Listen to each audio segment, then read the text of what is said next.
Hello and good morning student, welcome to online class. Social science में geography का next point यहाँ पे देखते हैं। सेकेंड चैप्टर का जो है यहाँ पे देखिए location, extend and the neighbouring countries, स्थिति, विस्तार और हमारे पड़ोसी देश। So let's start. India extend from the 8.4 north to 37.6 north latitude and other 68.7 degrees Celsius to the 97.25 east latitude. It is the seventh largest country is the world by the geographical extent. ठीक है, तो भारत की जो अक्षांशीय विस्तार जो था, मैंने कल नेक्स्ट लेक्चर में मैंने आपको ये सारी चीज़ बता दी है, फिर भी बता रहा हूँ मैं कि भारत का अक्षांशीय विस्तार जो है वो 8.4 डिग्री सेल्सियस से लेकर जो है 37.6 मतलब जो है 37.6 डिग्री सेल्सियस उत्तरी अक्षांशों के बीच में, और फिर जो है 68.7 डिग्री सेल्सियस से जो 97.25 पूर्वी देशांतरों के बीच में फैला हुआ है। यह विश्व का जो है 7वां सबसे बड़ा देश है, और हमारे जो देश का जो क्षेत्रफल जो है वो 32.8 लाख वर्ग किलोमीटर है। ठीक है, यहाँ संपूर्ण विश्व के लगभग जो होते हैं 2.47% लोग जो होते हैं यहाँ पे निवासरत है। जनसंख्या के दृष्टि से अगर देखिए या पॉपुलेशन के बेस पर देखिए तो भारत विश्व का दूसरा सबसे बड़ा देश है। विश्व की कुल जनसंख्या का जो है 17.2 लोग जो होते हैं वहाँ पे निवासरत है, और इसी प्रकार जो है हमारे भारत देश को जो है 29 स्टेट एंड 7 कॉन्टिनेंट में जो है इसको डिवाइड किया गया है। ठीक है, 29 राज्यों से 7 केंद्र शासित प्रदेशों पे। फिर यहाँ पे नेक्स्ट हम लोग देख रहे हैं यहाँ पे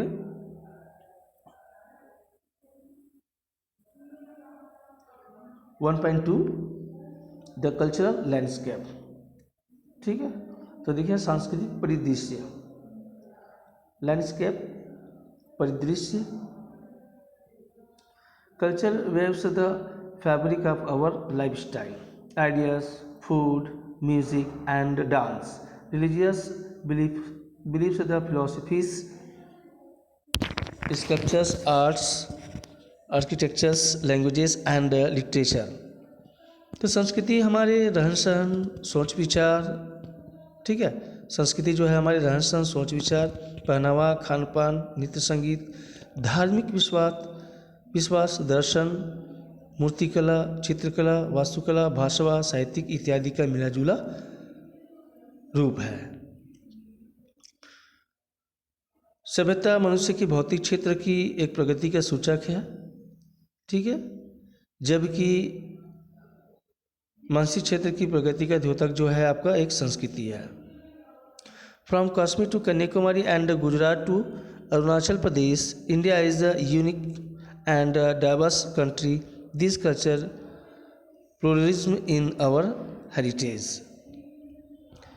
तो कश्मीर से लेकर कन्याकुमारी तक और गुजरात से लेकर अरुणाचल प्रदेश तक भारत एक अनूठा और विविधताओं से भरा देश है।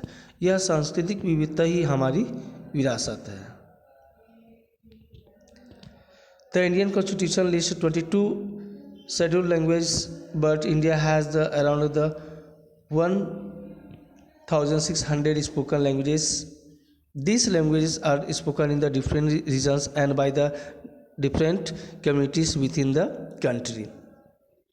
तो भारत में लगभग जो होते 22 भाषाओं को संवैधानिक दृष्टि से अनुसूचित भाषाओं का दर्जा दिया गया है। ठीक है, भारत में 22 लैंग्वेजेस, 22 भाषाओं को जो है संवैधानिक दृष्टि से अनुसूचित भाषाओं का दर्जा दिया गया है, और बोली जाने वाली अन्य जो भाषाएं लगभग जो है 1600 है। प्रायः ये भाषाएं जो होती है देश के विभिन्न प्रांतों और समुदायों की भाषा है। भारत में यह हम बोल सकते हैं कि India has the followers of the almost all the religions and religious communities in the world. तो देखिए यहाँ पे बोला गया कि भारत में विश्व के प्राय सभी धर्मों और धार्मिक संप्रदायों को मानने वाले लोग रहते हैं। The major ones are the Hindus, Muslims, Christians, Sikhs, Buddhists, Parsis, Jains and Jews. Apart from them, there are many tribes who have their traditional belief system. This mix of the people of different faiths adds the color to the India's cultural diversity. तो देखिए यहाँ पे बोला गया कि भारत में विश्व के प्राय सभी धर्मों और धार्मिक संप्रदायों के अनुयायी रहते हैं।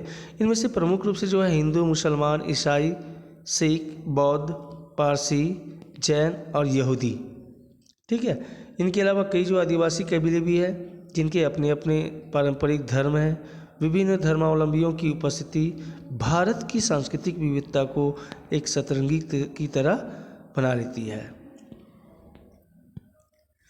People have been coming to the Indian subcontinent from the prehistoric times.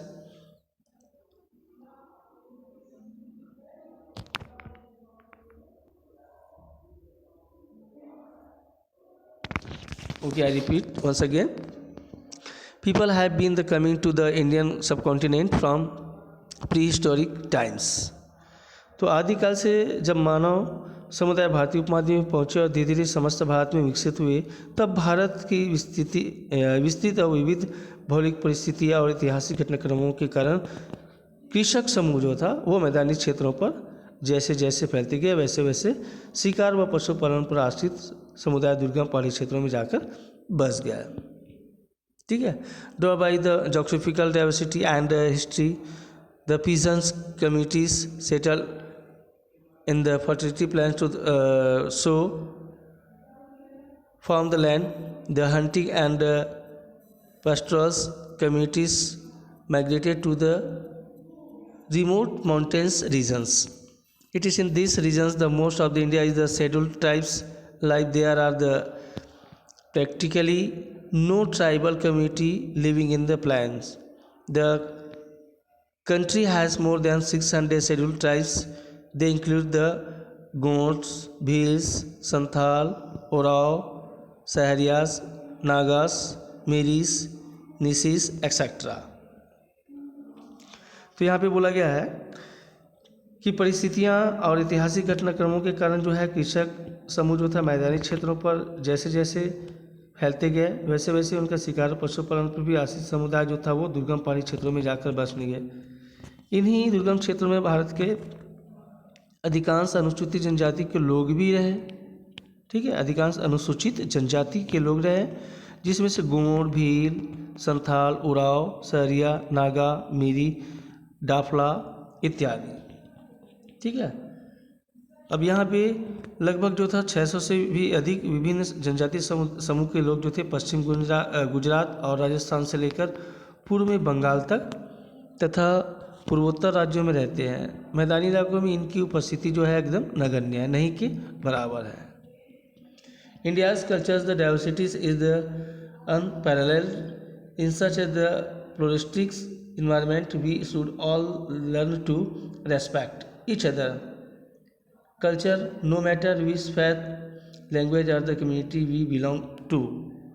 तो भारत की जो सांस्कृतिक विविधता जो है वो अपार है।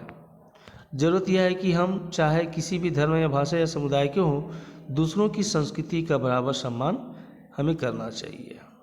Okay, that's all. तो बेटे ये रहा आपका सेकंड चैप्टर का जो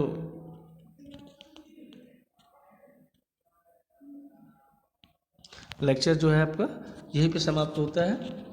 और इसके बाद जो है आपको एक्सरसाइज जो दिया हुआ है फिलअप और आंसर दिस क्वेश्चन, इसका PDF जो है मैं आपको कल भेज दूंगा। ठीक है। Okay, that's all.